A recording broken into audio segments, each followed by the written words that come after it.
밖에 하늘 위에 주님 밖에 내가 사모할 자 이 세상에 없네. 내 맘과 힘을 믿을 수 없네. 오직 한 가지 그 진리를 믿네. 주는 나의 힘이요 주는 나의 힘이요 주는 나의 힘이요 영원히 의지하리. 주는 나의 힘이요 주는 나의 힘이요 주는 나의 힘이요 영원히 주를 의지하리. 영원히 다시 한번 하늘 위에 주님 밖에 하늘 위에 주님 밖에 내가 사모할 자 이 세상에 없네. 내 맘과 힘을 믿을 수 없네. 오직 한 가지 그 진리를 믿네.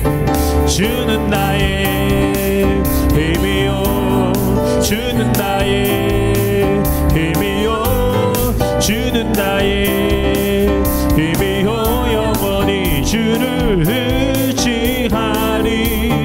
주는 나의 힘이요 주는 나의 힘이요 주는 나의 힘이요 영원히 주를 의지. 다시 한번 주는 나의 힘이요 주는 나의 힘이요 주는 나의 힘이요 영원히 주를 의지하리. 주는 나의 힘이요 주는 나의 힘이요 주는 나의 힘이요 영원히 주를 의지하리. 영원히 많은 사람들 참된 진리를 모른 채 주님 곁을 떠나갔지만 내가 만난 주님은 참 사랑이었고 진리고 소망이었소. 난 예수가 좋다오. 난 예수가 좋다오. 난 예수가 좋다오. 주를 사랑한다던 베드로 고백처럼 난 예수를 사랑한다오. 무거운 짐진 자 내게로 오라. 내가 너를 쉬게 하리라. 이 길만이 생명의 길 참 복된 길이라 항상 내게 들려주셨소.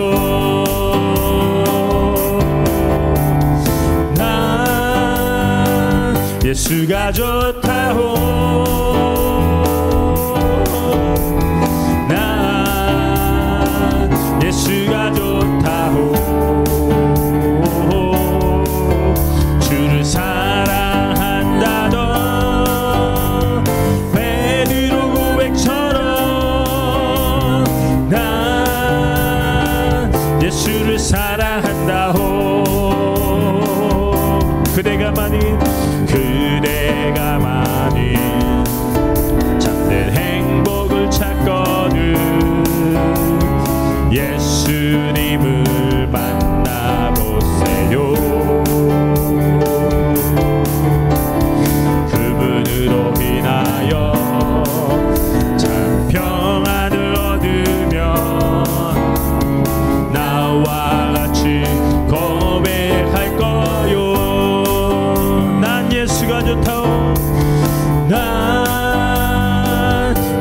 예수가 좋다호 난 예수가 좋다호 주를 사랑한다던 베드로 고백처럼 난 예수를 사랑한다호 난 예수가 좋다호 난 예수가 좋다호 난 예수가 좋다호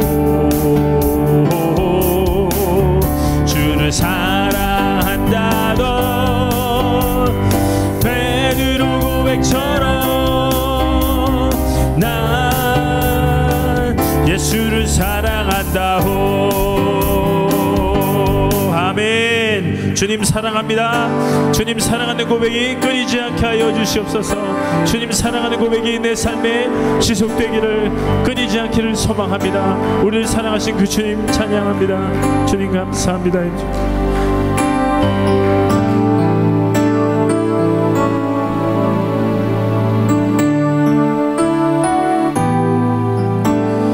고단한 인생길 힘겨운 오늘도 예수 내 마음 아시네 지나간 아픔도 마주할 세상도 예수 내 마음 아시네 다시 한번 고단한 인생길 고단한 인생길 힘겨운 오늘도 예수 내 마음 아시네 아픔도 마주할 세상도 예수 내 마음 아시네 믿음의 눈 들어 주를 보리 이 또한 지나가리라 주어진 내 삶의 시간 속에 주의 뜻 알게 하소서 믿음의 눈 들어 주를 보리 이 또한 지나가리라 주어진 내 삶의 시간 속에 주의 뜻 알게 하소서 하루를 살아도 기쁨으로 가리 예수 늘 함께 하시네 후회도 염려도 온전히 맡기리 예수 늘 함께 하시네 다시 한번 하루를 살아도 기쁨으로 가리 예수 늘 함께 하시네 후회도 염려도 온전히 맡기리 예수 늘 함께 하시네 믿음의 눈 들어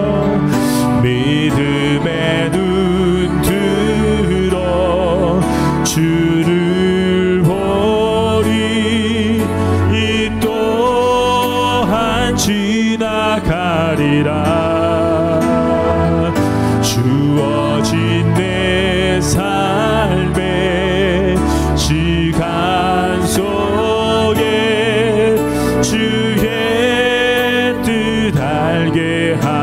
하소서. 믿음의 눈 들어, 믿음의 눈 들어 주를 보리. 이 또한 지나가리라.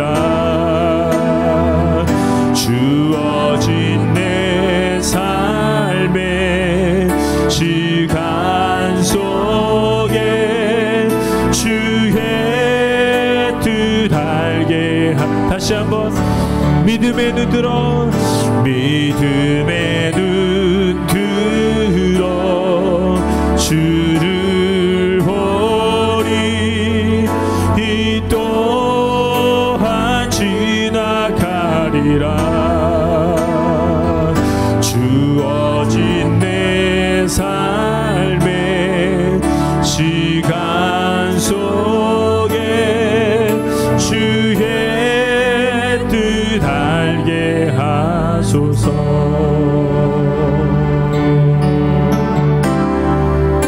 주 나의 모습 보내, 주 나의 모습 보내.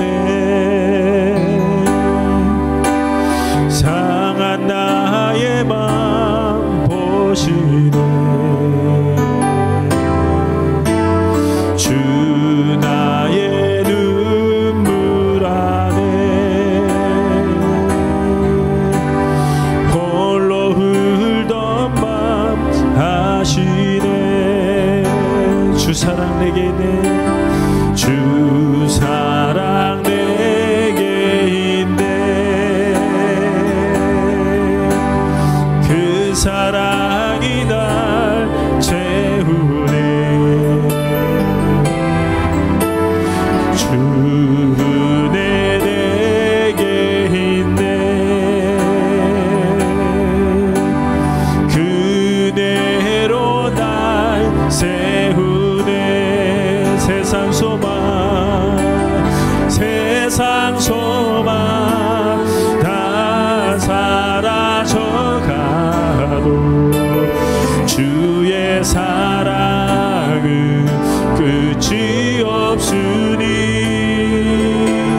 살아가는 이 모든 순간이 주 은혜 힘을 나는 믿네. 다시 고백합니다. 주 나의 모습 보내, 주 나의 모습 보내. 상한 나의 맘 보시네. 주 나의 눈물 안에 홀로 흘던 맘 아시네. 주 사랑 내게 있네. 주 사랑 내게 있네. 그 사랑이 날 채우네. 주 은혜 내게 있네. 그 은혜로 날 세우네. 세상 소망, 세상 소망 다 사라져가도 주의 사랑은 끝이 없으니. 살아가는 이 모든 순간이 주 은혜 힘을 나는 믿네. 세상 소망, 세상 소망 다 사라져가도 주의 사랑은 끝이 없으니. 살아가는 이 모든 순간이 주 은혜 힘을 나는 믿. 다시 한번. 세상 소망, 세상 소망 다 사라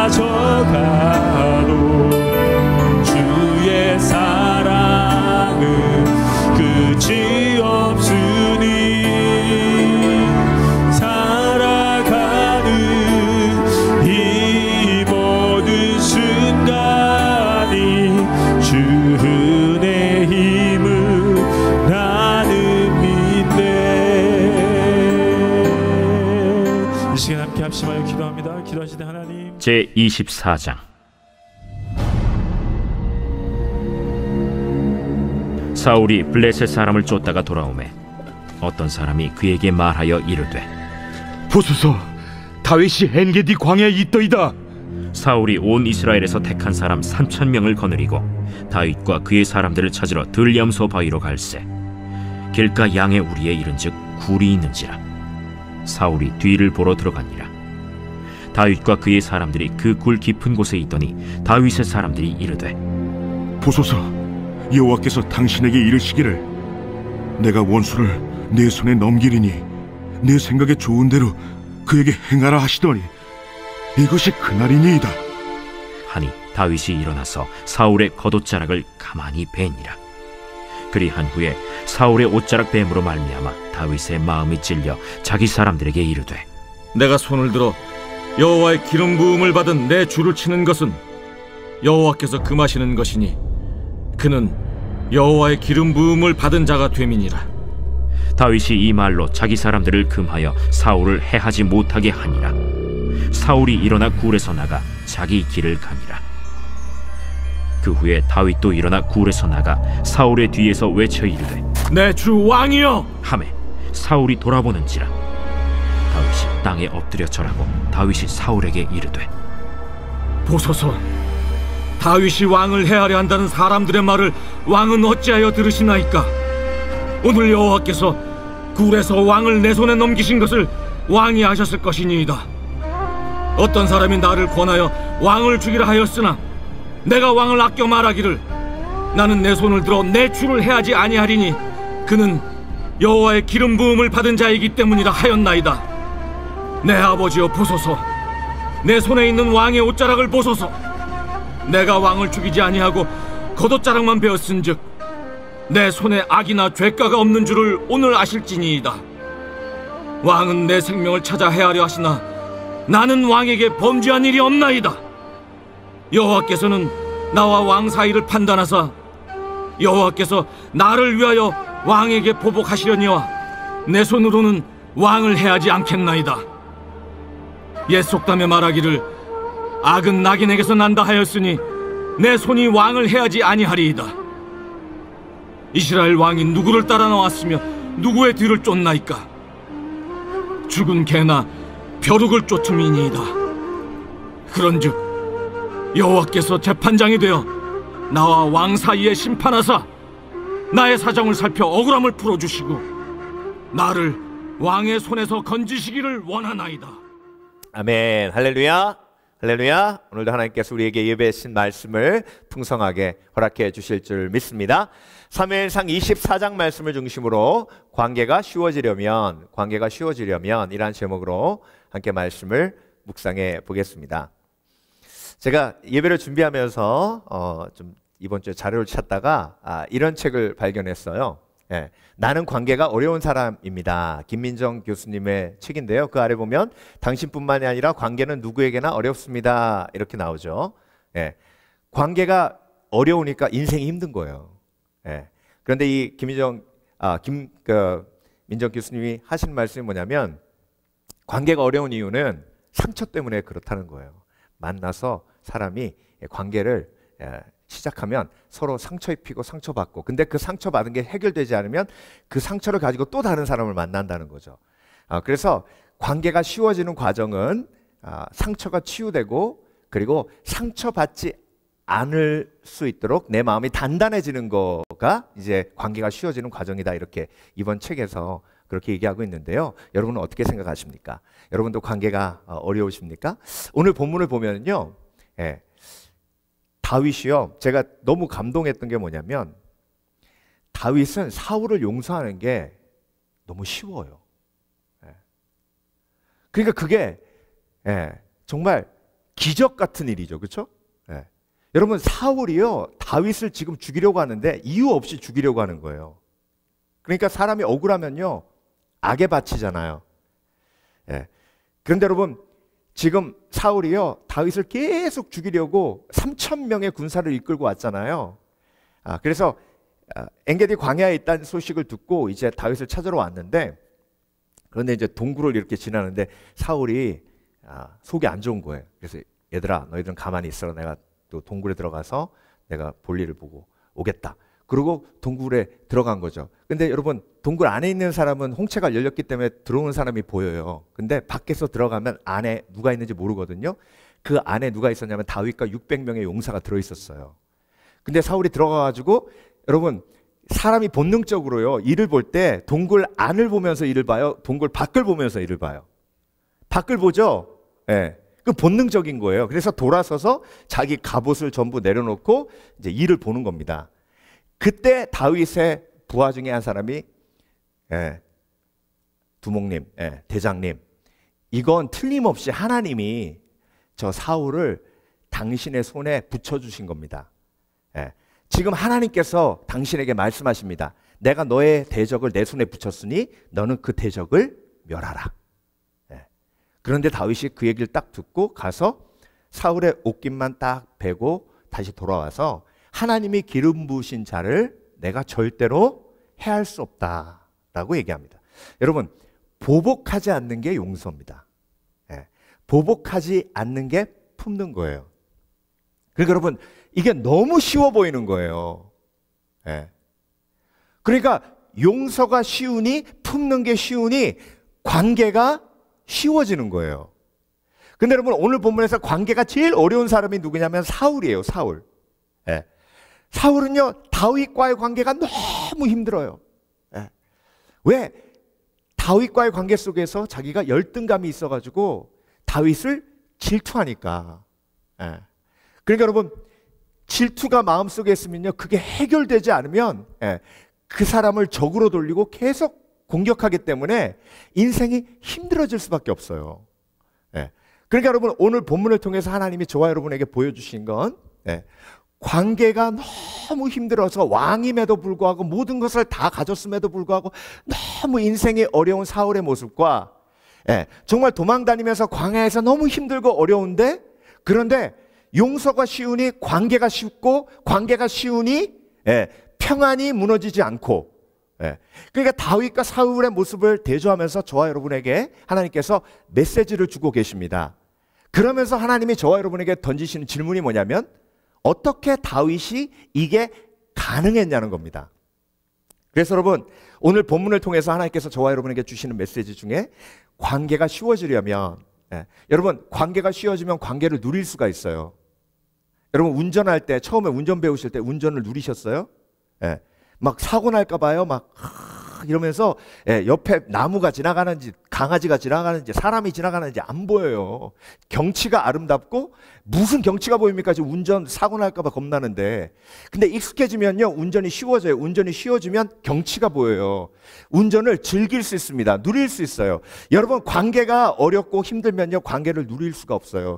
그러니까 관계가 부담스러운 거예요. 사람이 부담스럽고. 그러면 어떻게 돼요? 사람을 멀리하고 도망가고 벽을 쌓고 자꾸 숨으려고 그래요. 성경에서 관계가 제일 힘들었던 사람 중에 한 사람이 누구예요? 사마리아 여인이에요. 5번 결혼하고도 그게 힘든 거예요. 그러니까 또 지금 사는 남자하고도 힘든 거예요. 그 어마어마한 관계의 짐을 지고 있으니까 인생이 행복할 리가 있습니까? 근데 여러분 예수님 만나고 그 여인이 마을에 들어가서 복음을 전합니다. 관계에 회복이 일어나면서 관계가 쉬워진 거예요. 자, 오늘 다윗의 모습을 보면서 다윗이 어떻게 그렇게 쉽게 사울을 품을 수 있고 용서할 수 있었는지 오늘 사무엘상 24장 쭉 흐름을 우리가 보면서 하나님의 메시지를 함께 묵상해 보기를 원합니다. 첫 번째, 관계가 쉬워지려면 아둘람이 있어야 합니다. 이게 무슨 얘기냐면요, 다윗이요 사울이 자기를 죽이려고 하니까 제일 먼저 찾아간 게 사무엘이에요. 그런데 사무엘이 그 관계 문제를 해결해 주지 못했어요. 그 다음에 요나단을 찾아갔어요. 요나단을 찾아가니까 요나단이 관계 문제를 해결해 주지 못했어요. 그래서 이제 망명을 갑니다. 아기스 왕에게 갔어요. 블레셋에. 그런데 아기스 왕은 자기를 적으로 여기고 죽이려고 해요. 그래서 미친 척하고 도망왔죠. 그래서 간 곳이 어디예요? 광야에 있는 아둘람 동굴입니다. 근데 여러분 그게 아둘람 동굴로 다윗이 피했더라가 사무엘상 22장인데요. 23장으로 딱 넘어가자마자 다윗이 완전히 우리 다윗이 달라졌어요. 어떻게 달라졌냐면요. 23장 1절부터 2절 딱 넘어갈 때 그일라에 블레셋이 쳐들어왔을 때 다윗이 뭐라 그러냐면 하나님 제가 그일라에 가서 제가 블레셋 사람들로부터 그일라를 백성들을 구해야 합니까? 라고 여쭈어 보더라. 여러분 그 전에는요 22장에는 다윗이 하나님 앞에 여쭤봤다는 얘기가 한마디도 없어요. 그러니까 아둘람 동굴에서 무슨 일이 있었던 거예요. 아둘람 동굴에서 회복이 일어난 거예요. 아둘람 동굴에서 다윗이 완전 달라진 거예요. 여러분 사람을 의지하다가 다 사람에게 실망하고 낙심하고 간 곳이 광야에서 이제 죽을 수밖에 없구나 하고 다윗이 아둘람 동굴로 갔는데 하나님이 걷기로 누굴 보내셨냐면 환난당한 자, 빚진 자, 억울한 자, 원통한 자를 보내신 거예요. 그리고 그들과 함께 공동체 생활하면서 하나님이 다윗을 치유하시고 회복하십니다. 근데 중요한 건 뭐냐면 그곳에 다윗의 아버지와 형들을 보내요. 왜 그러셨을까요? 여러분 요셉이 마음으로 준비되었을 때 그때 요셉 앞에 요셉의 원수들을 딱 갖다 놓습니다. 형들을 갖다 놔요. 요셉이 통곡하며 갈등합니다. 저들을 용서할 것인가? 아니면 저들에게 보복할 것인가? 근데 그 갈등을 하나님께서 통해서 하나님의 은혜를 경험하게 하고 요셉에게 회복과 치유의 은혜를 허락해 주십니다. 여러분 아버지가 누구예요? 다윗에게 가장 많은 상처를 준 사람이에요. 형들이 누굽니까? 여러분 보세요. 한마디로 다윗을 무시하고 정말 쓰레기같이 취급했습니다. 그 형들 7명하고 아버지를 아둘람 동굴로 보내서 다윗과 직면하게 하십니다. 그래서 아둘람 동굴에서 다윗이 형과의 관계가 회복되고 아버지와의 관계가 회복되면서 치유와 회복이 일어나고 특히 다윗이 아둘람 동굴에서 지은 시편을 보면 아둘람 동굴에서 무슨 일이 있었는지를 볼 수 있습니다. 여러분 오늘 본문 뒤편에 다윗이 사울에게 호소하잖아요. 그 호소하는 장면이 바로 시편의 내용에 그대로 옮겨놓은 거나 다름이 없어요. 그러니까 여러분 하나님이 다윗이 사울에게 호소하는 장면을 통해서 저와 여러분에게 레퍼런스를 주시는 거예요. 시편을 가서 읽어라. 시편 57편에 뭐라고 나옵니까? 표제어가 다윗이 사울을 피하여 굴에 있던 때에. 이 굴이 어디예요? 아들람 동굴이에요. 아들람 동굴에서 어떤 일이 있었는지 사무엘상은 이야기하고 있지 않지만 시편에서 하나님이 그 동굴에서 어떤 일이 있었는지를 보여주시는 거예요. 어떤 일이 있었어요? 다윗이 이렇게 기도합니다. 하나님이여 내게 은혜를 베푸소서, 내게 은혜를 베푸소서. 내 영혼이 주께로 피하되 주의 날개 그늘 아래에서 이 재앙들이 지나가기까지 피하리이다. 여러분 이 말을 한마디로 요약하면 하나님 내 마음을 내가 다스릴 수 없사오니 하나님이 내 마음을 다스려 주시옵소서. 내 마음을 하나님 앞에 뭐합니까? 드립니다. 그러니까 여러분 사무엘의 처음부터 끝까지 가장 중요한 주제 중에 하나가 뭐예요? 하나님이 다스리신다예요. 그런데 하나님이 이스라엘을 다스리시고 하나님이 내 주위에 있는 모든 사람을 다스리시고 하나님이 나를 다스리시는데 특별히 나의 뭐를 다스리시는 거예요? 마음을 다스리시는 거예요. 그러니까 여러분 아둘람이 있으면 관계가 쉬워지는 게 뭐냐면요, 하나님이 아둘람 동굴에서 내 마음을 다스려 주세요. 그래서 다윗은 사울을 보고 미워하지 않으려고 노력하지 않은 게 아니라 다윗은 사울을 보고 밉지 않았어요. 왜? 아둘람 동굴에서 이미 하나님이 다윗의 마음을 다스려 주셨기 때문에. 인생이 힘들고 관계가 힘든 이유가 뭔지 아세요? 내가 용서하려고 노력하기 때문에 힘든 거예요. 내가 저 사람에게 친절하게 대하려고 노력하기 때문에 힘든 거예요.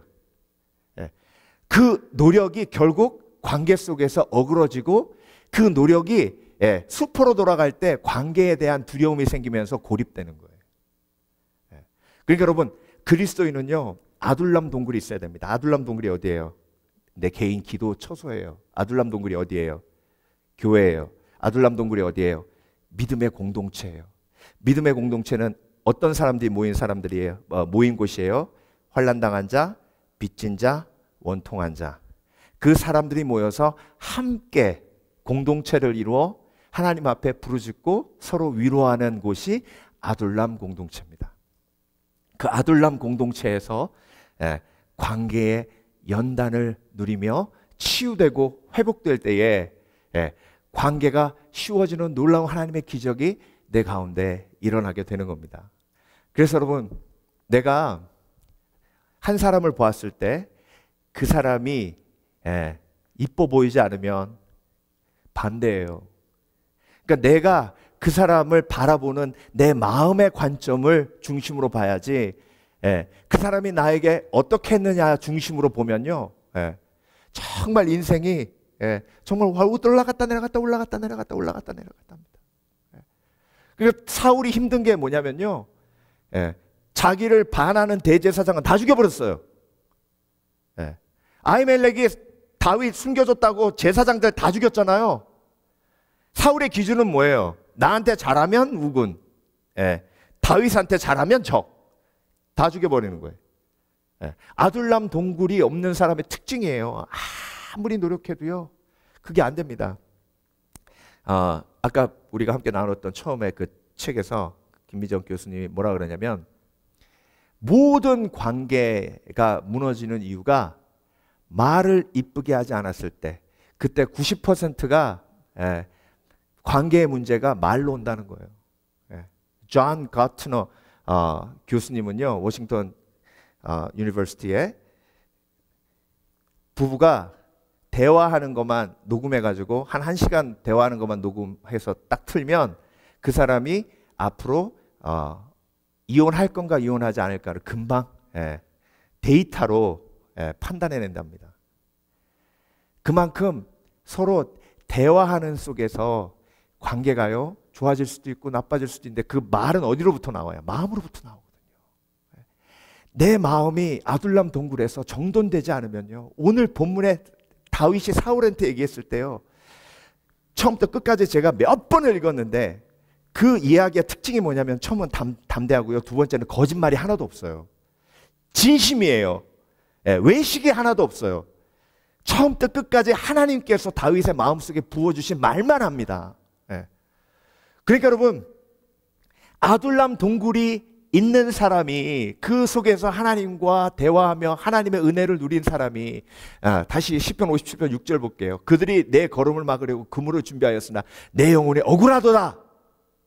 억울해요. 그런데 아둘람 동굴에서 하나님이 내 마음을 다스려 주세요. 그랬더니 그들이 내 앞에 웅덩이를 팠으나 자기들이 그 중에 빠졌도다. 웅덩이를 팠는데 거기에 빠질 걸 하나님이 보여주시는 거예요. 이게 위로예요. 근데 여러분, 이 시편 57편이 우리가 너무나 잘 알고 있는 말씀이 포함되어 있어요. 그러니까 이 시편 57편을 보면 그 말의 의미, 그 말씀의 의미가 뭔지 알아요. 내 영광아 깨어라, 비파와 수금아 깨어라, 내가 새벽을 깨우리로다. 새벽을 깨운다는 말이 뭐예요? 내 마음이 밤같이 어두워요. 그래서 그 밤같이 어두운 마음을 가지고 아둘람 동굴에 들어갔어요. 그래서 하나님 앞에 호소합니다. 하나님 앞에 쏟아놓습니다. 하나님, 내 대적이 나를 죽이려 하나이다. 나도 원수 갖고 싶습니다. 아버지 하나님, 그렇지만 내가 그 마음을 하나님 앞에 쏟아놓습니다. 내 마음이 칠흑같이 어둡습니다. 내 마음이 정말 그들을 죽이고 싶은 마음으로 가득합니다. 어두운 내 마음을 주께 드립니다. 그때 비파와 수금아 깨어라, 내가 오히려 주를 찬양하리로다. 내 마음이 새벽과 같이 밝아오는 거예요. 이런 놀라운 회복의 역사가 어디에서 일어나는 거예요? 아둘람 동굴에서 일어나는 겁니다. 그래서 여러분, 기도하는 사람은요, 기도 안 하는 사람이 정말 너무 안타까워요. 기도해도 이렇게 힘든데 기도 안 하면 인생이 얼마나 힘들까? 예수 믿고 기도하면서 관계를 해도 이렇게 힘든데, 예수 안 믿고 그냥 관계 아니 처음부터 끝까지 관계가 다 어그러질 수밖에 없어요. 그래서 이해관계가 전부 이익이 있어야 되고 돈이 있어야 관계를 유지해야 되고, 그러니까 돈에 집착하는 거예요. 여러분, 국률이 여겨야 됩니다. 그래서 기도 없이는요, 신앙생활이 어려울 수밖에 없어요. 근데 여러분, 해보세요. 기도하면 관계가 쉬워져요. 이쁘게 보려고 노력하지 않아도 긍휼히 여겨져요. 그 사람의 아픔이 보여요. 예. 그러면 관계는요, 자연적으로 쉬워질 수밖에 없습니다. 예. 그래서 여러분, 관계가 쉬워지려면 아둘람 동굴이 있어야 됩니다. 여러분, 아둘람 동굴에 은혜를 매일매일 누리시길 주의 이름으로 축원합니다. 이곳이 아둘람 동굴인 줄 믿습니다. 우리가 누굽니까? 환난당한 자, 빚진 자, 원통한 자예요. 함께 기도하며 서로 중보하며 우리의 마음이 하나님의 다스림 속으로 들어가는 겁니다. 두 번째, 관계가 쉬워지려면 찔림을 지혜롭게 해결해야 됩니다. 이게 무슨 얘기냐면요, 5절 보겠습니다. 그리한 후에 사울의 옷자락 뱀으로 말미암아 다윗이 마음에 찔려. 여러분, 너무 아이러니한 게요, 지금 사울은 다윗을 죽이려고 창도 몇 번 던졌죠. 그렇죠? 그리고 정말 자기 아들 죽이려고도 했고요, 요나단 죽이려고 했잖아요.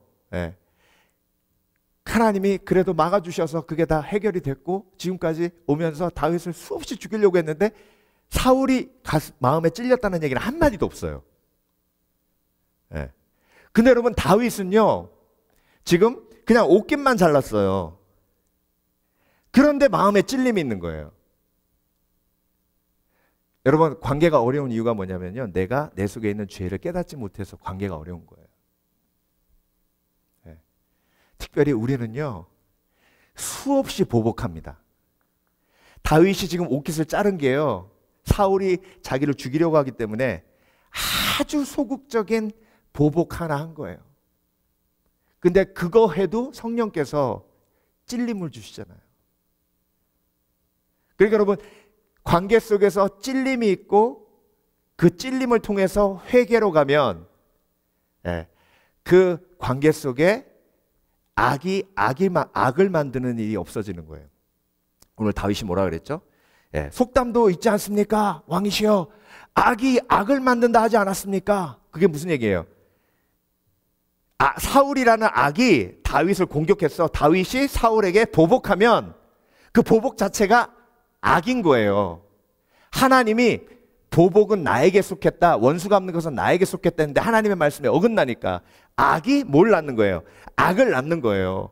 그러니까 나는 그렇게 하지 않겠다는 거예요. 그게 죄이기 때문에 그 죄를 깨닫는 거예요. 근데 여러분, 믿음의 사람도요, 저 사람이 나를 힘들게 했기 때문에, 저 사람이 나를 욕했기 때문에 내가 욕하는 거는 죄가 아니라고 생각해요. 당연한 거라고 생각하지. 여러분, 하나님께서 명확하게 말씀하셨습니다. 원수 갚는 것은 나에게 속했다고. 그러니까 원수 갚을 때 찔림이 있는 건 당연한 거예요. 그래서 여러분, 그 사람이 나에게 어떻게 했느냐가 중요한 것이 아니라 내가 그 사람에게 어떻게 했느냐가 중요한 거예요. 왜? 하나님이 내 편이 돼야 되니까. 여러분, 관계 속에서요 누리는 가장 큰 축복은요, 하나님이 내 편이 되시는 거예요. 하나님이 내 편이 되실 때 하나님이 그 관계를 통해서 이루실 하나님의 뜻을 온전히 이루어 가시는 겁니다. 그래서 여러분, 내 속에 관계 속에서 마음이 찔리면요, 그 찔리는 마음을, 그 죄책감을 하나님 앞에서 해결해야 됩니다. 근데 지금 사울은요 양심에 화인 맞았어요. 디모데전서 4장에 사도 바울이 얘기했던 것처럼 양심에 화인 맞아 외식하고 거짓말을 하는 자요. 그러니까 여러분, 양심에 화인 맞으면 외식해요. 그리고 거짓말을 합니다. 사울은요 찔림이 더 이상 없어졌어요. 여러분, 그리스도인으로서 관계 속에서 찔림이 살아있는 복된 그리스도인 되시길 주의 이름으로 축원합니다. 그 사람이 나한테 무슨 말을 했느냐가 중요한 게 아니라 내가 그 사람한테 어떤 말을 보복으로 했는지가 중요한 거예요. 여러분, 아주 소극적인 보복 중에 가장 일반적인 보복이 뒤에서 그 사람을 뭐 하는 거예요? 헐뜯는 거예요. 그리고 아주 소극적인 보복 중에 하나가 내가 나와 가까이 있는 사람이 내가 싫어하는 사람을 함께 미워하도록 만드는 것. 그것도 보복이에요. 그러면요 악이 악을 만드는 거예요. 이재용 삼성전자 회장님이 아주 멋있는 말을 하셨더라고요. 내가 지금까지 살다 보니까 친구는 많으면 많고 적은 적을수록 좋더라. 뭐라고요? 친구는 많으면 많을수록 좋고 적은 적을수록 좋다. 적, 이nem이 이해되시죠? 예, 적이 언제 만들어지는지 아세요? 보복할 때. 오른뺨 맞고 왼뺨 안 내밀고 오른뺨 맞고 너도 네가 나 오른뺨 때려서 나도 오른뺨 때려. 근데 그 사람은 자기가 오른뺨을 때렸다는 사실을 잊어버리고 맞은 것만 기억해요. 그래서 적이 되는 거예요. 예. 그러니까 관계가 적이 많으면 많을수록 힘들어지죠. 여러분, 보복하는 삶이 멈추어질 때 내 삶 속에 하나님의 영광이 드러나는 줄 믿습니다. 그래서 성령께서는요, 어떤 형태로든 내가 누군가에게 보복했을 때 마음에 찔림을 주십니다. 그때 베드로처럼 회개할 때 내가 온전한 예수 그리스도의 제자가 되어가고 가룟 유다처럼 내 힘으로 그 찔림을 이기려고 하는 거예요. 그래서 은30을 갖다 주잖아요. 여러분, 사랑하는 사람을 바라보며 죄책감이 들면 그 자리에서 무릎 꿇고 기도하시길 주의 이름으로 축원합니다. 여러분, 죄책감이 제일 많이 드는 게 부모님은 자녀들을 바라볼 때고, 남편은 아내를 바라볼 때요. 근데 아내들은 남편 보고 죄책감 별로 안 느껴요. 왜냐하면 상위 권위자와 하위 권위자 속에서 상위 권위자는 죄책감을 가져도요, 하위 권위자는 별로 죄책감을 가지지 않습니다. 그게 영적인 원리예요. 그런데 여러분, 죄책감이 들 때 그 죄책감을 내 힘으로 이기려고 하면 가룟 유다 되는 거예요. 다윗처럼 죄책감이 들래 찔길 때 그것마저도 내가 하나님의 뜻대로 하는 일이 아니라 보복하는 거구나 라는 것을 깨닫고 느낄 때, 그때 관계가 쉬워져요. 그래서 여러분, 관계 속에서 거룩함이 세워질 때, 거짓이 사라지고 외식이 사라질 때 관계가 부담 없어지는 겁니다. 여러분, 쉬워진다는 게 뭐예요? 부담이 없어지는 거예요. 근데 외식하는 관계는요, 정말 부담스럽습니다. 그냥 추리닝 입고 만나도 편안한 관계는요, 관계가 편한데 막 나갈 때 그려야 되고 막 달아야 되고 얼마나 부담스럽습니까? 저 사람이 나를 이렇게 봐줘야 돼라는 그런 욕구가 있으면요. 그래서 여러분, 관계가 쉬워지려면 내 마음속에 찔림이 있고 그 찔림을 예수 그리스도의 십자가 은혜로 해결해야 될 때 관계가 쉬워지는 겁니다. 마지막으로 관계가 쉬워지려면 상을 기대해야 됩니다. 여러분, 오늘 다윗이요, 사울에게 크게 외칩니다. 근데 여러분, 정말 제가 감동했던 게 뭐냐면, 이렇게 관계 속에서 사람을 두려워하면요, 관계가 어려워요. 근데 하나님이 나를 지켜주실 걸 믿고 그 지켜주시는 상을 기대하고 막 선포하는 거예요. 지금 다윗의 600명 용사는 어디에 있어요? 동굴 안에 있어요. 근데 다윗이 나와가지고요, 사울한테 왕이시여 외쳐요. 이거 상황으로 보면 간이 배 밖으로 나온 거예요. 사울이 헷가닥해가지고, 아이고 요 녀석 도관에 든 쥐네, 3,000명의 군사들아 저들을 쳐라. 그러면 동굴 안에 600명 다 죽습니다. 근데요, 그 용기가 어디서 왔냐는 거예요. 여러분, 아둘람 동굴에 하나님의 은혜, 마음을 지켜주시는 하나님의 은혜가 아니면 그런 용기가 나올 수 없습니다. 사람이 두렵지 않은 거예요. 막 나와가지고 외치는 거예요, 사울한테. 근데 여러분, 다윗의 그 외침 속의 핵심은 뭐냐면 하나님이 재판장이 돼요. 나와 너를 심판하실 때에 내가 하나님 앞에 온전히 행하여 너에게 원수 갚지 않았기에 하나님이 나에게 상을 주시리라. 그래서 여러분, 15절, 그런즉 여호와께서 재판장이 되어 나 왕 사이에 심판하사 나의 사정을 살펴 억울함을 풀어주시고 나를 왕의 손에서 건지시기를 원하나이다 하니라. 그래서 여러분, 하나님이 관계를 주신 이유가요, 그 관계를 통해서 하나님을 경험하도록 하시기 위해서 주신 거잖아요. 제가 창세기 강해하면서 말씀드렸죠. 하나님이 먼저 아담을 지으시고 나중에 하와를 지으셨죠. 그 이유가 뭐라 그랬어요? 하나님과의 관계가 먼저라는 거예요. 아담과 하와를 먼저 지으면 하나님을 바라볼까요? 아담과 하와가 서로 먼저를 바라볼까요? 서로 바라보죠. 그러니까 하나님과의 관계보다 사람과의 관계가 먼저가 되는 거예요. 그래서 아담을 먼저 지으신 거예요. 그러니까 하나님과의 관계가 온전해야 사람과의 관계가 온전한 거예요. 그래서 하나님과의 온전한 관계를 통해서 사람의 온전한 관계의 축복을 누리는 거예요. 그게 상이에요. 그러니까 다윗이 지금 아둘람 동굴에서 하나님의 은혜를 경험하고 기억하는 건 하나님이 사울을 주신 이유가 나에게 상을 주시기 위함임을 관계의 목적을 통해서 아는 거예요. 그래서 여러분, 어려우면 어려울수록 상이 커요. 그렇죠? 요나단과의 관계에서 다윗이 받은 상은 위로밖에 없어요. 근데 사울과의 관계 속에서 다윗이 받은 상은 이스라엘의 왕이라는 상이에요. 그리고 영원한 메시아가 오시는 도구가 되는 영적인 상이에요. 그게 사울과의 관계에서 누린 상이에요. 여러분, 관계가 어려울 때 기억하세요. 어려우면 어려울수록 관계의 상은 큽니다. 그래서 쉬운 사람 하나님이 주신 건 그걸 통해서 위로를 얻고 힘을 얻으라고. 어려운 관계를 주신 건 그 위로의 힘으로, 하나님이 주신 위로의 힘으로 더 큰 상을 누리라고. 그래서 여러분, 다윗이요 사울 때문에 얼마나 성장한지 모릅니다. 하나님이 사무엘상을 통해서 항상 강조하시는 게 뭐냐면 너와 나 사이의 여호와 하나님. 그러니까 여러분, 어떤 관계든요 힘든 사람, 어려운 사람이면 그 관계 중앙에 누가 계시는 거예요? 하나님이 계시는 거예요. 그런 책이 있더라고요. 엄마, 우리 살아남길 잘했어. 그 제목이 참 특이해요. 엄마, 우리 살아남길 잘했어.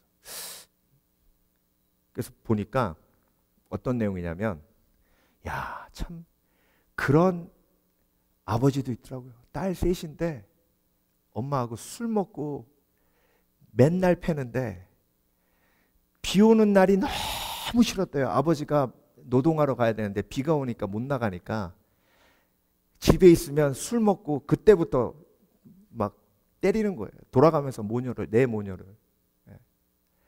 근데요, 어머니가 그걸 다 견딥니다. 뭘로 견디냐면 신앙으로 견뎌요. 매일 교회 가서 우는 거예요. 우는 거예요. 기도하고 울고, 기도하고 울고, 기도하고 울고. 그런데 어느 날 하루 엄마가 이제 우리는 아빠를 떠난다.